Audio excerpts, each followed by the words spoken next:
ஏய் பச்சளை புடிங்கி முதல் மாதிரி எல்லாம் மரியாதையை எதிர்பார்க்கவே முடியறது இல்ல. என்ன சொல்லு? கண்டதுலயும் கலப்படம் பண்ற. சரி, சானிட்டரி பேட்ஸ்லயுமா? வெக்கமா இல்லையா உனக்கு? என்ன சொல்றேன்னு புரியலையே எனக்கு. இங்கதான் பிஞ்ச செருப்பு ஒண்ணு வச்சிருந்தேன், மரியாதையா சொல்லி போடு. அதெல்லாம் இருக்கட்டும், பேடு இருக்குல்ல, அது சுத்தமா தெரியணும் அப்படிங்கிறதுக்காக ப்ளீச்சிங் பண்ணுவோம். அதுல டயாக்சின் இருக்கு. அந்த கருமை என்ன பண்ணும்? ஒவேரியன் கேன்சர் இருக்குல்ல, அது உருவாக்குறதுக்கு இதுதான் முக்கியமான காரணம். என்றா சொல்றீங்க? ஆனா இதுக்கே இப்படிதான் என்றா. இப்ப புதுசா சென்டென்ட் லான்ச் பண்ணிருக்க. லான்ச் பண்ணிட்டு போ, நீ மேட்டரை சொல்லு. நறுமணத்துக்கு அதுல என்ன யூஸ் பண்றோம்னு சொல்லவே மாட்டோமே. நீ பேக்கெட் திரும்பி பாரு, இன்கிரிடியன்ஸ் இருக்காது. அட ஆமாண்டா, நானும் பேக்கெல்லாம் எடுத்து பார்த்தா பின்னாடி இன்கிரிடியன்ஸ் போடலையே, எதுலயுமே போடல.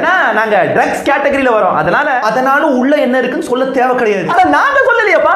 1980ல பியூரோ ஆஃப் இந்தியன் ஸ்டாண்டர்ட்ஸ் பிஸ் அவனுக்கு சொல்லி போட்டாங்க. 80 டேய், அதுக்கப்புறம் எந்த சேஞ்சும் பண்ணல. இல்ல எதுக்கு பண்றது? உங்களுக்கு எல்லாம் மனசாட்சி இல்லையடா. ஆம்பளைங்க, நீங்க இந்த பொம்பளைங்களோட வலிகளை அசிங்கம் தீட்டுன்னு நினைச்சிட்டு இருக்கிற வரைக்கும் நாங்க உங்க மேல குதிரை ஏறிட்டே